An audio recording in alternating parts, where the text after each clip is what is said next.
Halo anak-anak, apa kabar? Kali ini kita masih pada materi sistem pencernaan pada manusia. Oke, untuk itu selamat menyaksikan ya. Berikut ini adalah tujuan pembelajaran kita, yaitu peserta didik diharapkan dapat menyebutkan organ-organ dalam sistem pencernaan manusia, menjelaskan keterkaitan struktur organ pencernaan dan fungsinya, dan menjelaskan proses pencernaan dalam tubuh manusia. Dengan nilai sekolah kita yaitu peserta didik menunjukkan sikap jujur dalam pembelajaran daring. Sistem pencernaan. Makanan diproses dalam tubuh melalui 4 tahapan. Yang pertama, memasukkan makanan dalam mulut atau ingesti, kemudian pencernaan digesti, penyerapan absorpsi, dan pengeluaran defekasi. Pencernaan ini adalah proses memecah makanan menjadi molekul kecil sehingga dapat diserap oleh tubuh melalui pembuluh darah. Nah, pencernaan itu dibagi menjadi dua, ada yang mekanis dan kimiawi. Kalau mekanis itu adalah pencernaan yang terjadi di dalam mulut, yaitu saat makanan dihancurkan oleh gigi. Sedangkan pencernaan kimiawi itu adalah pencernaan yang terjadi karena reaksi kimia untuk menguraikan molekul besar menjadi molekul kecil yang dibantu oleh enzim pencernaan. Berikut ini adalah organ pencernaan.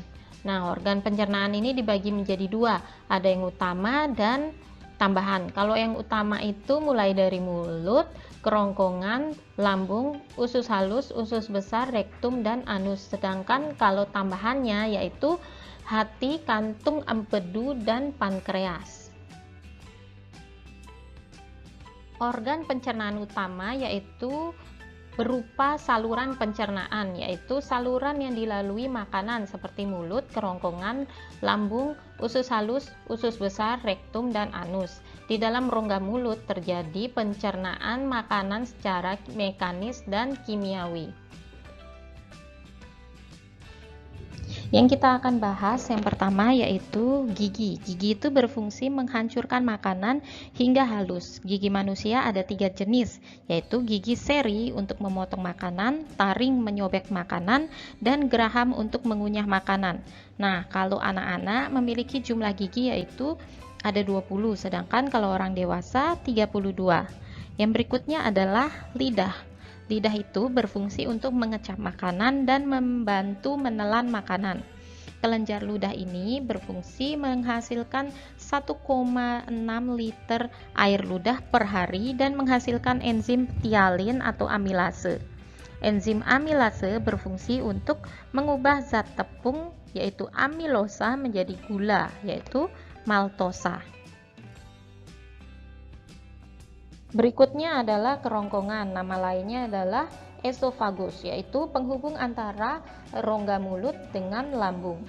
Pada kerongkongan terdapat faring atau tekak yang di pangkalnya terdapat katup pernafasan atau epiglotis.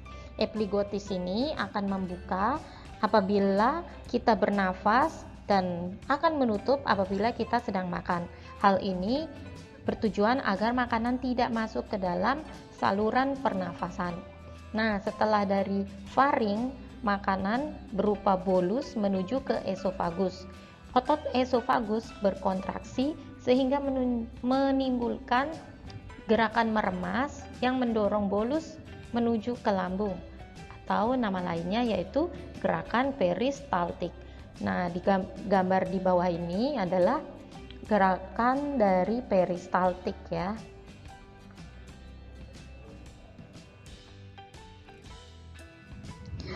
Setelah dari esofagus, makanan menuju ke lambung. Di dalam lambung terjadi pencernaan mekanis, yaitu otot lambung berkontraksi mengaduk-ngaduk bolus, dan pencernaan kimiawi, yaitu bolus bercampur dengan getah lambung.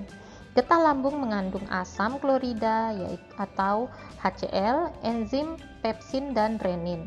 HCl ini berfungsi menjadikan ruangan dalam lambung bersifat asam dengan pH 1-3 sehingga dapat membunuh kuman yang ada pada makanan.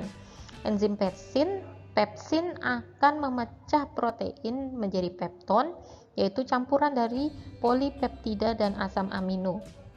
Sedangkan enzim renin akan mengendapkan protein kasein dalam susu. Setelah 2-4 jam di lambung, bolus berubah menjadi bubur kimus. Selanjutnya kimus akan masuk perlahan-lahan ke usus 12 jari melalui finger. Finger adalah otot yang tersusun melingkar antara lambung dan usus 12 jari. Berikutnya yaitu usus halus. Usus halus ini panjangnya sekitar 8,25 meter. Nah, di usus halus ini ada 3, yaitu usus 12 jari atau duodenum, usus tengah jejunum, dan usus penyerapan ileum. Nah, di dalam usus halus ini terjadi pencernaan kimiawi. Dalam duodenum terdapat saluran yang terhubung antara kantung empedu dan pankreas. Getah pankreas menghasilkan enzim amilase, lipase, dan tripsin. Amilase ini untuk mencerna amilo menjadi maltosa, lipase mencerna lemak menjadi asam lemak dan gliserol. Sedangkan tripsin mencerna protein menjadi polipeptida. Getah empedu yang dihasilkan hati akan mengemulsi lemak, yaitu lemak dapat larut dalam air. Usus halus ini memiliki lipatan-lipatan yang berfungsi memperluas bidang penyerapan. Semakin luas permukaan usus halus, maka semakin banyak pula villi di dalamnya, sehingga proses penyerapannya pun semakin efektif. Berikutnya yaitu usus besar. Usus besar atau kolon memiliki panjang kurang lebih 1 meter, terdiri atas kolon ascendens atau naik, kolon transversum mendatar, dan kolon descendens atau menurun, dan berakhir pada anus. Di antara usus besar dan usus halus terdapat usus buntu atau sekum. Ujung sekum terdapat tonjolan kecil yang disebut umbai cacing atau appendix, yang berisi sel darah putih dan berperan sebagai imunitas. Zat makanan yang masuk ke dalam usus besar merupakan sisa makanan yang sudah tidak dicerna lagi. Dalam usus besar terdapat bakteri E. coli yang membantu pembusukan sisa makanan. Bakteri ini mampu membentuk vitamin K dan B12. Selanjutnya sisa makanan dan gas yang berbau disebut tinja atau feses dan dikeluarkan melalui anus. Berikut ini adalah organ tambahan pada sistem pencernaan. Yang pertama adalah hati. Hati ini adalah kelenjar terbesar dalam tubuh, terletak pada bagian kanan rongga perut di atas diafragma, berperan sebagai detoksifikasi, yaitu menetralkan racun dalam tubuh. Berikutnya adalah kantung empedu, yaitu organ yang letaknya di bawah hati, fungsinya menyimpan getah empedu yang dikeluarkan oleh hati. Getah empedu ini berwarna kuning kehijauan karena mengandung pigmen bilirubin. Bilirubin ini adalah pigmen yang terbentuk dari pemecahan hemoglobin. Berikutnya adalah pankreas. Pankreas ini adalah organ yang letaknya di balik perut di belakang lambung. Sel-sel pankreas menghasilkan cairan pankreas yang akan masuk ke duodenum. Getah pankreas mengandung sodium bikarbonat atau NaHCO3 dan enzim pencernaan yang berperan memecah karbohidrat, protein, dan lemak.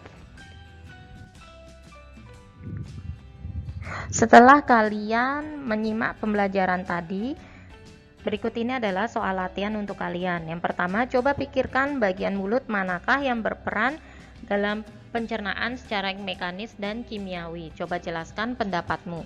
Yang kedua, buatlah ringkasan tentang gangguan pada sistem pencernaan dan upaya untuk mencegah atau menanggulanginya. Kalian jelaskan dan ditampilkan dengan gambar. Nah, kedua soal ini kalian kerjakan di buku tugas kalian, kemudian nanti foto dan kirim ke GCR. Guru akhiri pertemuan kita kali ini. Tetap semangat dalam belajar dan tetap sehat ya. Sampai jumpa lagi.